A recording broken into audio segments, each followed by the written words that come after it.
I wish I had listened to you. Welcome to the Week 7 late game edition of Halftime with Harmon. I'm Matt Harmon, and I'm joined with Liz Loza. She's obviously got a lot to say right off the top. I was reading questions. We're not at the questions yet. We'll get to the questions, I guess. But Liz, what's up? How's your Sunday? It's great. I didn't know we were so precise with this internet show. No, we're totally not precise on the internet show. It's an internet show, right? But yeah, no, actually, let's you know what? Let's jump in the chat right now because I see why you want to read this because Black Lavender on Twitter is giving Liz some props. Says, Liz, I wish I had listened to you and played Baker instead of Jared Goff. He or she will never doubt you again. I mean, you can doubt me plenty, and Jared Goff still has another half to play, but my thought going into this game was that the Rams could lean on Todd Gurley instead of Jared Goff's arm, which they have done over the past 2 weeks. Baker Mayfield against Tampa Bay without Gerald McCoy. Can we talk? Oh, and they also lost the Quan Alexander. Yeah, looks like he might have torn his ACL. What are they going to do? Like, do you think Mike Smith is like, I told you so, I told you so? Like, it's not me. I think, well, this was like the most epic case of hashtag both things can be true because Mike Smith is a bad defensive coordinator and they have bad personnel. So, yeah, I think the biggest thing there is, they're just going to keep losing players. They're going to keep losing personnel. This Rams 49ers game has not gone as I would have expected. I actually took the 49ers +9. Because I thought they'd be a little bit more competitive. They looked good coming into this game. But hold up. I understand all that. I think we talked about this a little bit before. Yeah. I think what a lot of people missed, and as a Rams fan, so I follow the team a little more closely, as you do the Panthers. We can talk about them later because, Lord. Yeah, let's talk about that. But Mark Barron returned last week. He played limited snaps, easing in, and Mark Barron is a game changer at the middle of that defense. I think, Kittle did score, but that affects Kittle. That affects the running game. Matt Breida can't get healthy. Raheem Mostert does seem like he's the 49ers RB1. So I think that there are just things here despite that. This is something Scott Pianowski always said, which is, yes, even if a secondary or a defense is full of holes, you need the offense to fight back. And I'm not quite sure that the 49ers have the ability to fight back and make up for the difference that the differential that the defense poses. Yeah, I mean, you clearly see from the Monday night game that they have the ability to move the offense when the quarterback is hot, but obviously it's a thin margin for error with C.J. Beathard back there. Although I will say I think Beathard has exceeded my expectations, but those were admittedly very low. Interesting you mentioned about the Panthers. Well, we'll get to the Panthers later. Okay. We'll get there, but I do want to talk about that Bucks-Browns game real quick just because, I mean, hey, you play your Browns every week in DFS because 50% of their games they get an extra quarter. Wild. They've been to 4 in overtime. 4 out of their 7 games. But let's talk about the 2 things that we talked in the headliner. Obviously, Marlon Mack and Mitchell Trubisky. I think you were high on Marlon Mack coming into this game. I was too, simply from a game script perspective. But I would say he looked a lot better than I thought in this game. He did. My thought was volume. This is a scarce position. The matchup isn't easy, although the Bills are significantly more generous on the road than they are at Orchard Park. So when you look at the number of RB1s available, I mean true RB1s, in real life RB1s, not fantasy RB1s, this seemed like a good opportunity for Mack. But he did look great. He galloped. He was ripping off chunk yardage plays. I really liked him. He's still only owned in, I think, 54% of Yahoo leagues. So probably if you're watching this, he's owned, but in a shallower league, not maybe. Yeah. And I would say, too, the one thing with Mack is obviously he will be a risky play based on game scripts. Sure. He had 3 targets today, caught 2 for 33 yards. I still think he's kind of a volatile runner, like a guy that is going to rip off those big plays, but he could also lose a lot of yards. That's who he was last year. But it's also fair to note that he was playing hurt last year as well, too. So I think it's a nice sign for Mack. This should still be a committee approach. I see someone from Facebook, Michael's, asking, play him over Kamara and Hunt. No, I don't view Mack in that light yet.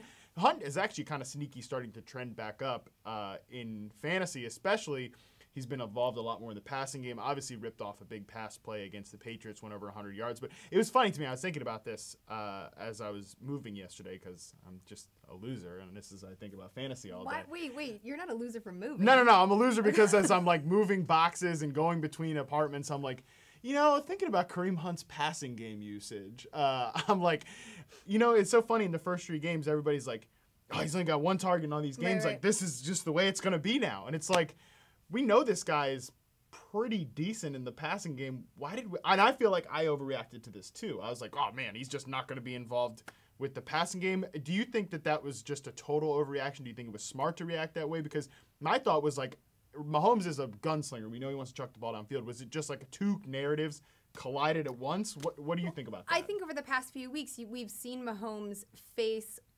defenses that are beginning to figure him out, right? The Patriots sent a bunch of blitzes his way. He had Von Miller breathing down his neck, which means you're going to have more check downs in that sort of right? So who's the best check down option? Kareem Hunt. So I think as defenses start to blitz him and try to fluster him, then you're not going to see him have the opportunity to chuck the ball deep as frequently. That's a good point. And also I would just say Mahomes too is we're still figuring out who he is as defenses are figuring out who he is. And I would say that he's not, Drew Brees, where like, nickel and diming you down the field, putting on like 9-play drives or whatever. He's like almost more of an Aaron Rodgers type guy. I was going to say, yes. Yeah. A little like when he's out of structure, that's when the big things are coming. Right. Extend those plays, exactly. Has that ability, left arm, whatever, he can make those Hail Marys. But that's not even right. Aaron Rodgers checks down. Of course. So Ty Montgomery has been a guy that has caught plenty of balls as this converted receiver. We just see Traquan Smith making a nice catch along the sideline. I'm going to get to the second part of the headliner, as I mentioned, but how about Traquan Smith? How do you feel about him the rest of the season? Obviously, I think this matchup is a little tough, but we're still seeing him out there. Probably, I haven't watched much of this because I've been in the studio, but Brandon Carr, I would imagine, is his primary coverage in this one. I said humble brag. You've been in the studio. Oh, come on. I mean, we're in a studio right now. I've been working, but I do think when you look at this matchup, yes, he is coming off of I think the argument, right, you put up this gift between Cameron Meredith and Traquan Smith and their truthers fighting. Traquan Smith did play 70%, upwards of 70% of the snaps in his last effort, 2 touchdowns, big game. I think that, Sean Payton is not a coach who's afraid to put a young guy out there. 100%. And Cameron Meredith, I'm not sure he's 100% healthy. I don't think he'll ever be necessarily who he was for that streak in Chicago again. Yeah, which is really unfortunate because he looked like a legit player, was really going to take that step in the 2017 season, obviously just erased. I love to see that Traquan Smith, 6 targets, the most on the team right now, 3 for 44. Meredith is nowhere to be found. The thing that if I was picking between the two, I would take Traquan Smith, not just because he's the new exciting thing. When you think about Cameron Meredith's role as that big slot receiver, they use Michael Thomas a lot in that slot, fashion too. Coming into this game, he actually led all wide receivers with his target volume, with 33% of his targets coming from the slot. And Kamara can do some of that stuff too. Absolutely. I think he is 1 or 2 in terms of routes run from the slot in terms of running backs right now. But let's talk about Mitchell Trubisky. We've got a couple people in the chat asking about Trey Burton's breakout performance. I think he scored in like every week but 2 or something? Yeah, this was his first 100-yard game. Okay. So it was a new milestone for him to set. I really like Trey Burton. I really like this whole Bears offense. For me, I think that Mitchell Trubisky obviously has several throws a game that you're like, WID, dude, what the hell is that? We can see, what the hell throws. That's what he's got going on. We were talking about that in our chat today. But I think he's overall still, not just from a fantasy perspective, provided more positives and negatives for the Bears. Don't agree. So what has you, hands off with Trubisky? So to me, no, not hands off, because to me he is a frustrating 2018 version of Blake Bortles. Great for fantasy, lots of rushing production, throws on the move, a bit streaky, receivers bail him out, play callers make creative opportunities for him, there is a defense that buoys him.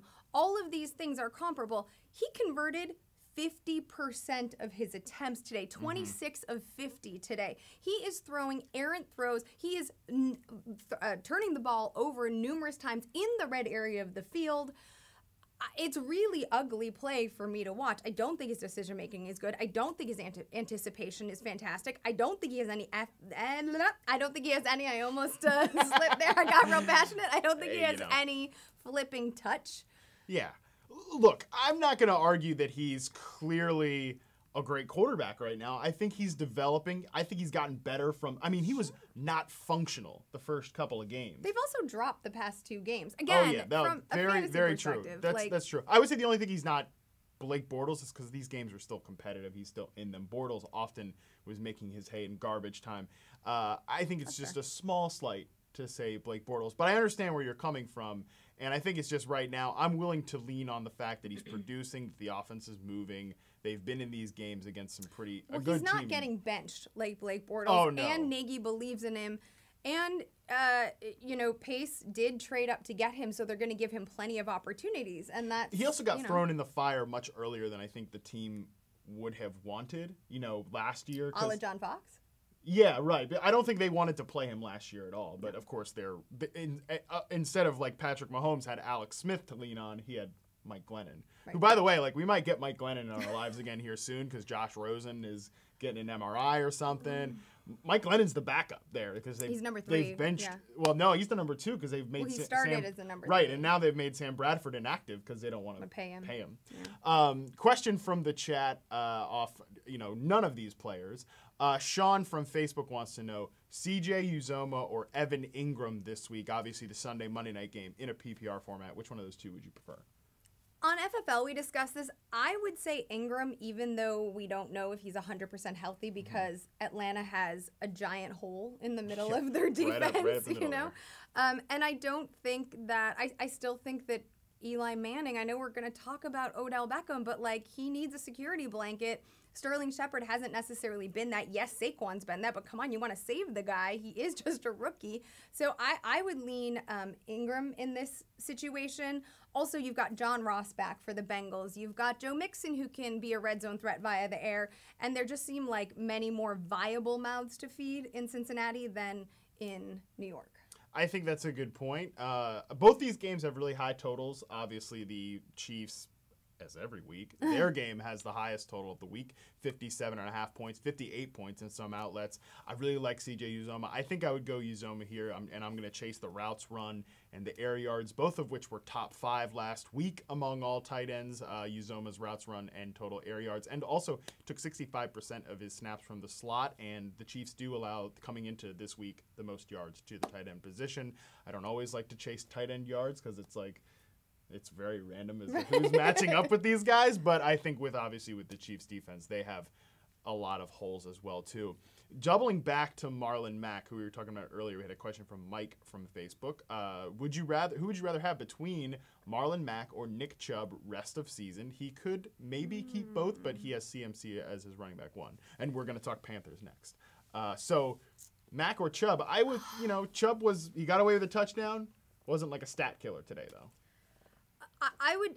It's interesting because as Indianapolis gets healthier, right, they got T.Y. Hilton back, which I think improves the running game. They're going to get Jack Doyle back, hopefully. Mm-hmm. So there are improvements there. No quarterback does more with so much less than Andrew Luck. But I think I'm still going to have to lean towards Chubb just because you factor in Hugh Jackson's background as a running backs coach. You factor in that the receiving core in Cleveland is incredibly banged up.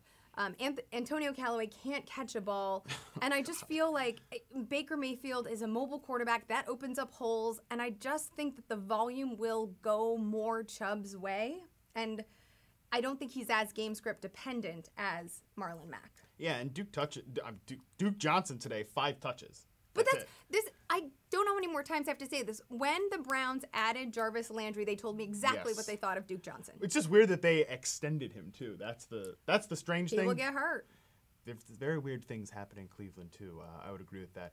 People jumping into Lake Erie. You seeing this? People jumping with their laptops into Lake Erie, trying to rebaptize themselves into the season. I don't know what to say. But Nick Chubb did come away with 18 carries. Obviously, they did play the overtime. That's a tough one, but I think I would lean Chubb too because I think he's the better running back just overall, and I think that offense is probably maybe the fresher legs too. That's a good point. No, that's a good point. On that, just on a Jags note, because obviously we have Carlos Hyde going there. I think I'm just gonna wash my hands at the Jags offense in fantasy. Yeah, I was in on TJ Yeldon this week, obviously before the Carlos Hyde news. I did the Fearless forecast for him this week. I was really liking him. He actually came away with a pretty decent game. He looked great in that end zone catch. Yeah, my goodness. Of course, Carlos Hyde does not play, but like I think at some point we're gonna get Yeldon, Hyde, and Fournette all out there. And maybe a little Jamal Charles, too. Oh, my God, what a world we live in. And the passing game, forget it. I'm done trying to, like, figure out which Jags receiver is going to be the guy, because every week somebody's got an argument for Westbrook.